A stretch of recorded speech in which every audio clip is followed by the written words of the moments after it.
નમસ્કાર દર્શક મિત્રો, ટેક્સ પ્લાનિંગ વિથ મુકેશ પટેલના વધુ એક એપિસોડ સાથે આપનું સ્વાગત છે. હું છું ચાર્મી.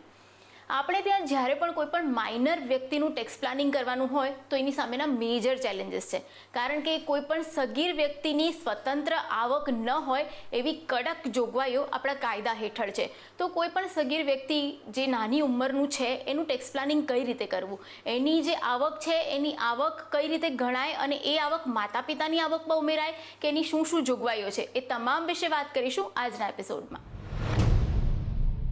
મુકેશભાઈ, આપણા ત્યાં એવો કન્સેપ્ટ છે કે જ્યાં સુધી લગભગ 18 વર્ષનું ના થાય કે 20 વર્ષનું ના થાય ત્યાં સુધી જે સગીર વ્યક્તિ છે એ જનરલી કમાતી નથી હોતી, અને કમાય તો એની ઇન્કમ સ્વતંત્ર ઇન્કમ નથી ગણાતી. તો કઈ રીતે એના ક્લબિંગના પ્રોવિઝન્સ છે એને લઈને સવાલ આવે છે રવિન્દ્ર નિકુમનો. મુકેશ સર, વ્યક્તિના સગીર વયના બાળકો સંબંધી ક્લબિંગ ઓફ ઇન્કમની જોગવાઈઓ પ્રવર્તમાન છે તે અંગે સરળ સમજ આપશો? ઇનફેક્ટ આ માઇનરને માટે વર્ષો પૂર્વે શું જોગવાઈ હતી ખબર છે? હું રવિન્દ્રભાઈના સવાલના જવાબ પર આવું તે પહેલાં જાણવી કે જો માતા પિતાએ પોતાના સગીર વયના બાળકને કોઈ ગિફ્ટ કરી હોય, જેમ પતિ પત્નીને ગિફ્ટ કરે, તો એના સંદર્ભમાં ક્લબિંગની જોગવાઈ હતી. પણ આપણા લોકો તો બહુ હોશિયાર, એટલે કે ભાઈ માતા પિતા ના આપી શકે તો કાકા કાકી આપે, મામા મામી આપે, કોઈકને તો તમે પકડી લાવો. એટલે પછી એ લોકો સેક્શન 64(1) કેપિટલ A, જે આ એક આખી નવી જોગવાઈ આવી વર્ષો પૂર્વે, આજે 25 વર્ષ ઉપર થઈ ગયા એને, તો તે વખતે એ લોકો જોગવાઈ એવી લાવ્યા કે હવે તો માઇનોરની કોઈ પણ આવક હોય, એટલે બક્ષિસમાંથી ઉદ્ભવેલી એવું જરૂરી નથી, માઇનોરની કોઈ પણ આવક હોય તો એ આવકના સંદર્ભમાં માતા કે પિતા, સગીર વયના બાળકના માતા કે પિતા, બેમાંથી જેની વધુ આવક હોય એની આવકમાં આ સગીરની આવક ઉમેરવામાં આવશે.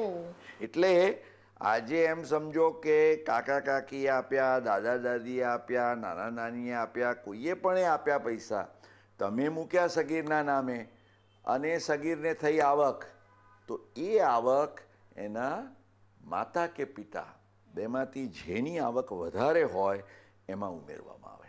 અરે પણ આમાં કોઈ અપવાદ છે ખરો? બિલકુલ, નિયમ હોય તો અપવાદ પણ ક્યાંક ક્યાંક રાખવા જરૂરી છે, અને મને લાગે છે કે આ જે 2 અપવાદ રાખ્યા છે બહુ યોગ્ય છે.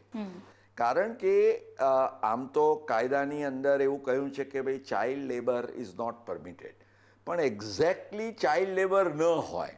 આજે બાળક છે પોતે કંઈક પોતાના હાથકામથી ઘરે બેઠા કંઈક એવું હુનરથી એ પોતે મજૂરી કરીને કંઈક એને વેતન મળતું હોય કે એવું તેવું, તો એવી આવક જો એ હોય કે જે બાળકે પોતે મહેનત કરીને કમાઈ છે તો એ એની સ્વતંત્ર આવક ગણાય.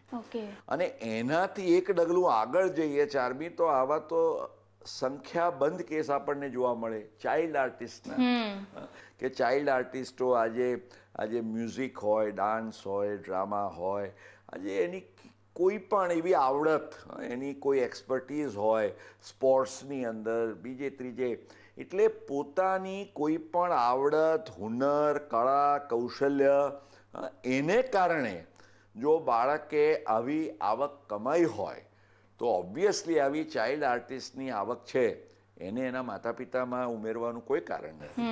That should be treated as the childs on income, અને એ બાળકની સ્વતંત્ર આવક ગણાય.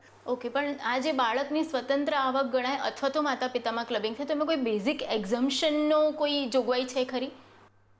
તમે ફાફડા સાથે શું આવે? ચટણી. તો આ ચટણી જેટલી કરમુક્તિ તમને આપવામાં આવી છે. દર્શક મિત્રો, આપણને આજે તો સાંભળીને હસવું આવે. ઇનફેક્ટ આ 1995-96માં જ્યારે જોગવાઈ આવી ને ત્યારે તો આ 1500 રૂપિયા કંઈક છતાં રિસ્પેક્ટેબલ અમાઉન્ટ હતું. પણ આટલા 25 વર્ષ વીતી ગયા, સિલ્વર જ્યુબિલી થઈ ગઈ, પણ આ 1500નો આંકડો હજી એમનો એમ, કે બાળકોને આ રકમને કોઈ ફુગાવો નડતો જ નથી. એટલે 1500 રૂપિયા, એટલે દર્શક મિત્રો એટલું ધ્યાનમાં રાખજો કે તમારા સગીર વયનું બાળક હોય, એનું ક્યાંક તમે ખાતું ખોલાવ્યું હોય, આ છે તે છે, તો જે કંઈ પણ નાની મોટી આવક હોય બધી ભેગી કરીને એમાંથી 1500 રૂપિયા બાદ કરીને પછી નક્કી કરવાનું કે ભાઈ બેમાંથી વધારે આવક કોની છે, માતા કે પિતાની. તો જેની વધારે આવક હોય એના કેસમાં તમારે ક્લબિંગ કરવું પડશે. ઓકે, તો મુકેશભાઈ તમે કીધું દાદા દાદી આપે તો પણ અલ્ટિમેટલી તો કોઈ પણ ગિફ્ટ મળે તો એ ક્લબિંગ થાય માતા પિતાની ઇન્કમમાં, તો પછી હવે એની મૂડી નિર્માણનો શ્રેષ્ઠ રસ્તો શું, એને લઈને સવાલ આવે છે અશ્વિની મોદીનો. હું પોતે એક માં છું એટલે મારે કાયમ આ પ્રશ્ન હોય મગજમાં કે અંતરાય રૂપ ના બને તે રીતે સગીરની મૂડીનું નિર્માણ કરવાનો શ્રેષ્ઠ લાભ કેવી રીતે લઈ શકાય? આપણે આપણા સગીર વયના બાળકનું જન્મથી જ એનું મૂડી નિર્માણ કરવું છે અને એવી રીતે કરવું છે કે આ ક્લબિંગ પ્રોવિઝન્સ આપણને ક્યાંય નડતરરૂપ ન થાય. તો how do you do it? હું આમ તો એના માટેના અનેક મુદ્દાઓ હોઈ શકે, પણ જે બે બિલકુલ આઈ વુડ સે કે શાઇનિંગ સ્ટાર્સ છે ઇન્વેસ્ટમેન્ટ્સના, જે રોકાણોના બેતાજ બાદશાહ જેને આપણે કહીએ છીએ, એક તો પબ્લિક પ્રોવિડન્ટ ફંડ, જેમાં આજે માતા કે પિતા પોતાના બાળકમાં મેક્સિમમ એ ખાતામાં કોન્ટ્રીબ્યુટ તમે કરી શકો પોતાના કોન્ટ્રીબ્યુશનની સાથે ગણીને તો 1.5 લાખ રૂપિયા. અને એમાં આપણે જાણીએ છીએ એ પ્રમાણે you get the benefit of section 80C also, કપાત તમને મળે 1.5 લાખની. એનું જે પ્લાનિંગ છે, અને આવી જ એક બીજી સ્કીમ છે, હું બંનેનો ઉલ્લેખ કર્યા પછી I will explain to you the logic for the planning. બીજી જે યોજના છે એ સુકન્યા સમૃદ્ધિ યોજના, SSY જેને કહીએ છીએ, બેટી બચાવો.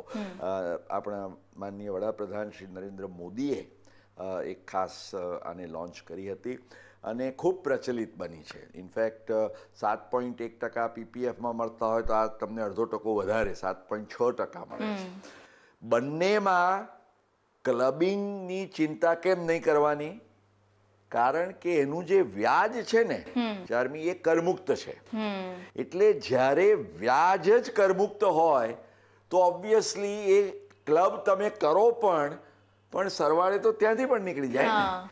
એટલે દર્શક મિત્રો, આ જે અશ્વિનીબેનનો પ્રશ્ન છે એમાં ગુરુમંત્ર આ નીકળે છે કે તમારા સગીર વયના બાળકની જે કાંઈ મૂડી હોય એ ઇનફેક્ટ તમે PPF કે સુકન્યા સમૃદ્ધિ યોજના બંનેમાં 1.5 લાખનું રોકાણ કરી શકો. અને ચાર્મી, આપણે દર્શક મિત્રોને યાદ કરાવી, આપણે અગાઉ પણ એકવાર વાત કરી હતી કે જો દીકરી હોય ને તો દીકરીના કેસમાં તો દર વર્ષે તમે 1.5 લાખ PPFમાં પણ અને 1.5 લાખ સુકન્યા સમૃદ્ધિમાં, એમ કરીને 3 લાખનું રોકાણ કરી શકો. સગીર વયનો દીકરો હોય તો એમાં ઓબ્વિયસલી 1.5 લાખ, પણ આ 1.5 લાખ એનું જે કરમુક્ત વ્યાજ અને ક્લબિંગની કોઈ જોગવાઈઓ નડે નહીં, એટલે એનું જે જાદુ છે, 80Cની તો હું વાત પણ કરતો નથી, કારણ કે તો માતા પિતા જે ભરે એને અલગથી થાય. પણ જો આપણે PPFની વાત કરીએ દર્શક મિત્રો, તો અત્યારના પ્રવર્તમાન 7.1%ના દરે પણ આજે તમે જન્મથી શરૂ કરીને 18 વર્ષનું બાળક થાય ત્યાં સુધી જો રોકાણ કરો તો લગભગ 55 લાખ રૂપિયાની મૂડી તમે એનું નિર્માણ કરી શકો. અને સુકન્યા સમૃદ્ધિ યોજનામાં જે 0.5% વધારે છે, તો અત્યારના દરે તમે જો ગણો તો પણ 63 લાખ રૂપિયા. એટલે 18 વર્ષ સુધી આ 1.5 લાખનું જે રોકાણ કરો છો એમાં તો તમને it's a small amount, you can easily do it. On the contrary, તમને 80Cનો લાભ મળતો હોય તો એમાં ટેક્સ પણ બચે. વ્યાજ કરમુક્ત હોવાને કારણે ગ્રોથ થાય, એના ઉપર કોઈ ઇન્કમ ટેક્સ નહીં અને ક્લબિંગ પ્રોવિઝન્સનું કોઈ ભારણ નહીં. એટલે હું એમ કહીશ કે ઘરે ઘરે તમે બીજું કાંઈ પ્લાનિંગ કરો ન કરો, પણ આ PPF અને સુકન્યા સમૃદ્ધિ યોજનાના રોકાણો, અને સૌથી સુરક્ષિત રોકાણ, PPFની તો આપણે વાત કરીએ છીએ ને, એને કોઈ ટચ પણ ન કરી શકે from a civil attachment. Same thing SSYમાં પણ સરકારનું પોતાનું એના છત્રછાયા હેઠળ. એટલે these are the best, the safest and the most attractive investments for tax planning for minors. Okay, આ તો બહુ બેસ્ટ ટિપ્સ છે આગળ રોકાણ મેજર કરવા ચેલેન્જને માટે. ઓવરકમ કરવી હોય તો આ મેજર પ્લાનિંગ કરવાનું. ચોક્કસ. અને મુકેશભાઈ, આપણે જ્યારે વિલનો એપિસોડ કર્યો ત્યારે આપણે વાત કરી હતી ડિસ્ક્રિશનરી ટ્રસ્ટ દ્વારા રોકાણ આયોજન કરવાની, ટેક્સ પ્લાનિંગ કરવાની. તો એને લઈને સવાલ આવે છે કિશન પટેલનો. મુકેશભાઈ, માઇનોરના કેસમાં ડિસ્ક્રિશનરી ટ્રસ્ટ દ્વારા લાભદાયી આયોજન કરી શકાય છે એવું મેં આપના લેખમાં વાંચ્યું હતું. તો આ અંગે વ્યવહારુ સમજ આપવા વિનંતી. જે આવકવેરાના કાયદાની કલમ 164 છે, એના હેઠળ જે બે પ્રોવિઝોઝ, એક તમે જેનો ઉલ્લેખ કર્યો કે ભાઈ અપવાદરૂપ, કારણ કે આમ તો ડિસ્ક્રિશનરી ટ્રસ્ટના કેસમાં ફ્લેટ રેટે ટેક્સ લાગે છે, કારણ કે લોકો otherwise they use to take the benefit of a trust as a separate entity. એટલે પણ એમાં જે બે અપવાદ છે, એમાં એક આ વિલ હેઠળ તમે એક ટ્રસ્ટ બનાવ્યું હોય, જેના વિશે આપણે અગાઉ વિસ્તારથી વાત કરી હતી, એવું આ બીજું જે ટ્રસ્ટ છે એ એવું ટ્રસ્ટ છે કે જેમાં કોઈ પણ તમારા બેનિફિશિયરીઝ જે છે એની કોઈ ટેક્સેબલ ઇન્કમ ન હોય અને એ બેનિફિશિયરીઝ બીજા કોઈ અન્ય ટ્રસ્ટમાં એ લોકો બેનિફિશિયરી ના હોય. એટલે આ બે કન્ડિશન્સ જો ફૂલફિલ થતી હોય ચારમી, તો આવા ટ્રસ્ટને પણ એઓપીનો જે ઓર્ડિનરી રેટ ઓફ ટેક્સ, એટલે પહેલાં 2.5 લાખનું એક્ઝમ્પશન, પછી 2.5 થી 5માં 5%, પછી 20%, 30%, એ રીતના રેટ્સ લાગુ પડે. તો એ તમારા માટે બહુ લાભદાયી થાય. કારણ કે એમ સમજો કે તમારા 2 સગીર વયના બાળકો છે, તમે પીપીએફ એસએસવાયનું તો આયોજન કરો જ છો, પણ એનાથી આગળ કંઈક કરવું છે, તો તમે જો માની લો કે 25-50 લાખ રૂપિયા બાળકના નામે રોકાણ કરો તો એની આવક એ એના માતા પિતામાં એડ થાય. પણ માની લો કે 50 લાખ રૂપિયા તમે ડિસ્ક્રિશનરી ટ્રસ્ટમાં મૂક્યા, કે જ્યાં આગળ તમારા 2 સંતાન, 2 બાળકો સગીર વયના છે, એટલે એ લોકોની કોઈ ટેક્સેબલ ઇન્કમ સ્વાભાવિક રીતે ન હોય, એટલે ફર્સ્ટ કન્ડિશન ઇઝ ફૂલફિલ્ડ. અને સેકન્ડ કન્ડિશનમાં એ છે કે એ લોકો બીજી કોઈ ટ્રસ્ટમાં બેનિફિશિયરી નથી, તો તમે એમને બીજી કોઈ જગ્યાએ બેનિફિશિયરી ન રાખો.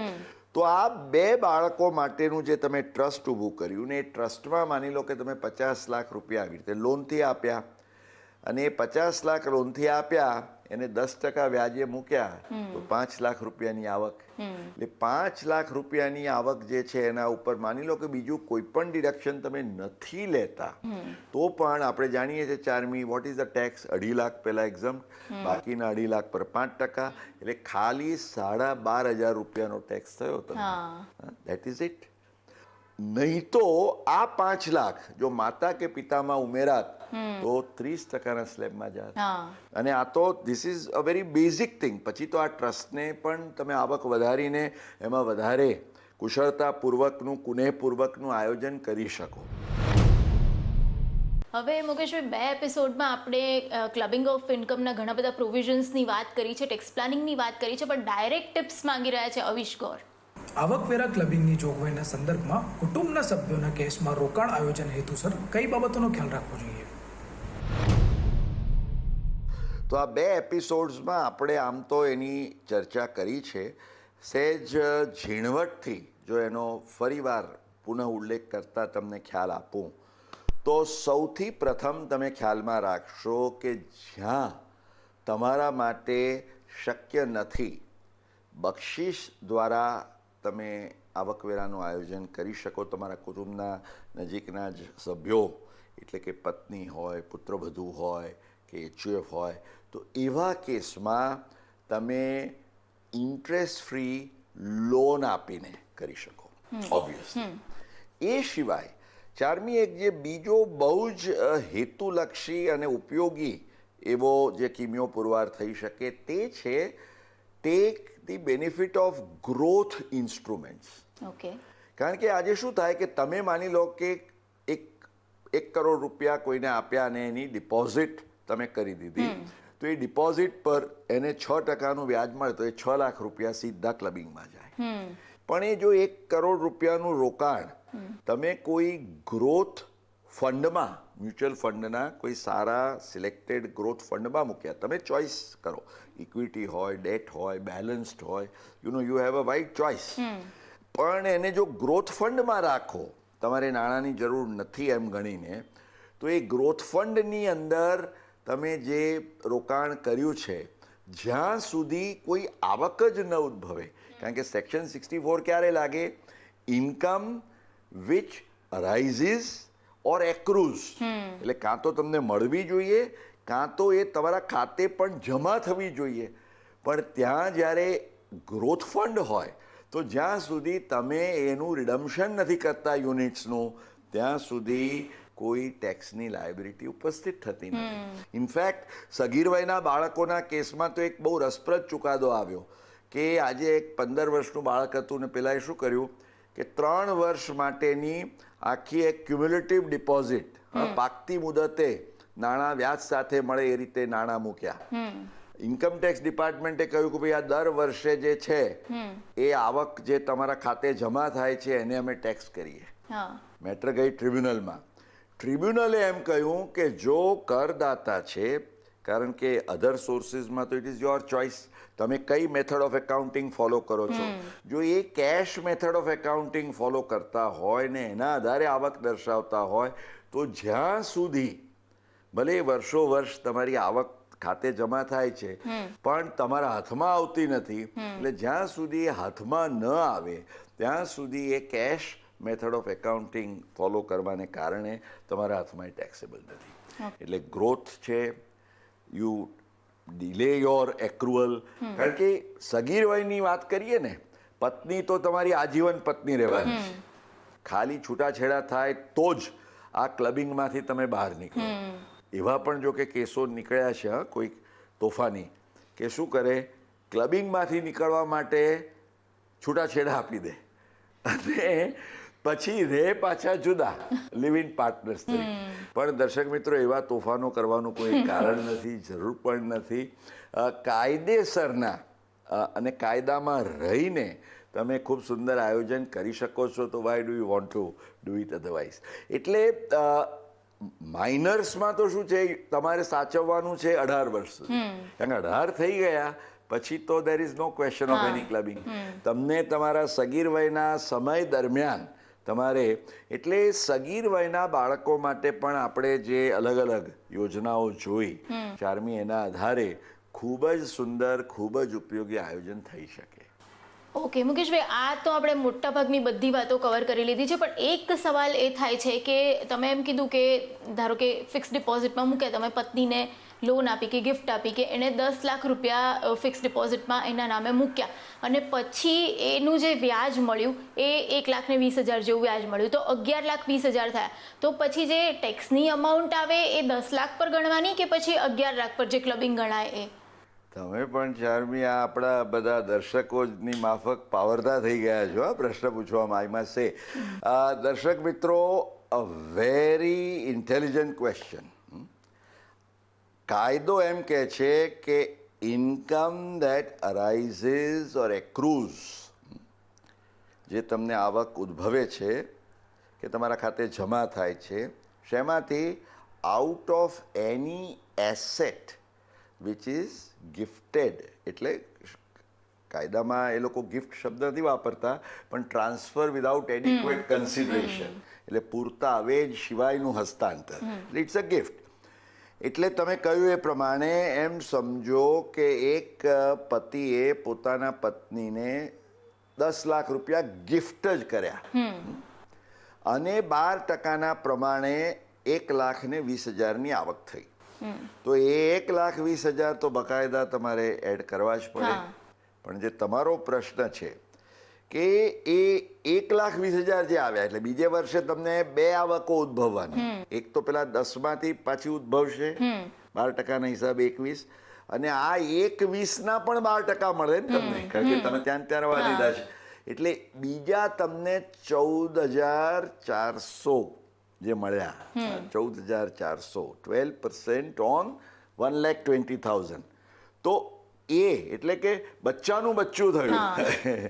તો દર્શક મિત્રો અને ચારમી, તમારા પ્રશ્નનો જવાબ એ છે કે the clubbing provisions will apply only to the income that arises from the gifted asset. Okay. એટલે ગિફ્ટેડ એસેટ શું છે? 10 લાખ રૂપિયા. 1,20,000 એ ગિફ્ટેડ એસેટ નથી, એ તો ગિફ્ટેડ એસેટની ઇન્કમ છે. એટલે ઇન્કમમાંથી જે ઇન્કમ થાય એના ઉપર કોઈ ક્લબિંગ નથી. એટલે જો તમારે ગિફ્ટ પણ આપવી છે અને છતાં ક્લબિંગના દાયરામાંથી બહાર રહેવું છે તો તમે જેમ આપણે પેલું કોકટેલ કે મોકટેલ કહીએ ને એવો કોમ્બો કરવો જોઈએ કે તમે ગિફ્ટ આપો, એ ગિફ્ટનું રોકાણ કોઈ ટેક્સ ફ્રી ઇન્કમ વાળી એસેટમાં કરો અને એ જે ઇન્કમ આવે એ ઇન્કમનું રોકાણ કોઈ ટેક્સેબલ ઇન્કમ વાળા એસેટમાં કરો. ઓકે. એટલે આનો ક્લબિંગ નહીં થાય. કેમ? કારણ કે એક્ઝમ્પ્ટ ઇન્કમ છે અને આનું ક્લબિંગ થવાનો પ્રશ્ન ઊભો થતો નથી. કેમ? કારણ કે ઇન્કમ ટેક્સેબલ છે પણ it is not the gifted asset. એટલે ચાર્મી, મેં અગાઉ પણ જેમ કહ્યું એમ આ આખો જે વિષય છે ક્લબિંગ પ્રોવિઝન્સ, એટલે અમે તો ઇંગ્લિશમાં ઘણીવાર હસતા હસતા કહીએ છીએ કે you have to think about scrubbing the clubbing provisions. ક્લબિંગનું કેમ સ્ક્રબિંગ કરો અને ઇન્ટેલિજન્ટલી કાયદાની માયાજાળમાં ફસાયા વગર within the 4 corners of law through intelligent planning. અને આવો કાર્યક્રમ જોતા રહીએ તો પણ મસાલો મળી જાય ને. તો દર્શક મિત્રોને કહીએ, please go head, enjoy your festival times and carry on with tax planning. Clubbing of ઇન્કમના વિવિધ પ્રોવિઝન્સની આપણે છેલ્લા 2 એપિસોડમાં વાત કરી છે. આશા રાખીએ કે આ જે પણ ટિપ્સ આપવામાં આવી એ ચોક્કસ તમને કરવેરા આયોજનમાં ઉપયોગી સાબિત થશે. હવે વાત કરીએ આવનારા એપિસોડની. આવનારો એપિસોડ એ tax planning with Mukesh Patel શોનો એક ખાસ એપિસોડ છે, કારણ કે આ એપિસોડ એ 50મો એપિસોડ છે. આપણે અડધી સદી પૂરી કરી રહ્યા છીએ. 1 વર્ષ પણ આ શોને લગભગ થઈ ગયું છે. તો ચોક્કસ આ એપિસોડમાં તમારા સુધી ઘણી બધી એવી માહિતી પહોંચાડીશું, ઘણા બધા એવા ગોલ્ડન સોનેરી સૂત્રો તમને આપીશું જે તમને ટેક્સ પ્લાનિંગમાં ચોક્કસથી મદદ કરશે. તો તમારા પણ અમારા શો વિશેના કોઈ પણ પ્રતિભાવો હોય, જે એપિસોડ્સ તમે નિહાળ્યા છે એમાંથી તમને મદદરૂપ થયેલી કોઈ ટિપ્સ હોય તો એ વિશે ચોક્કસ તમારા પ્રતિભાવો તમે અમારા સુધી મોકલી શકો છો. તમારા સવાલો પણ તમે અમને પહોંચાડી શકો છો. તમે વોટ્સએપ પર વિડીયો રેકોર્ડ કરીને આ સવાલો અને તમારા પ્રતિભાવો મોકલો અને વોટ્સએપ સાથે સાથે તમે ઈમેલ દ્વારા પણ આ પ્રતિભાવો અમારા સુધી પહોંચાડી શકો છો. તો જોતા રહેજો tax planning with Mukesh Patel.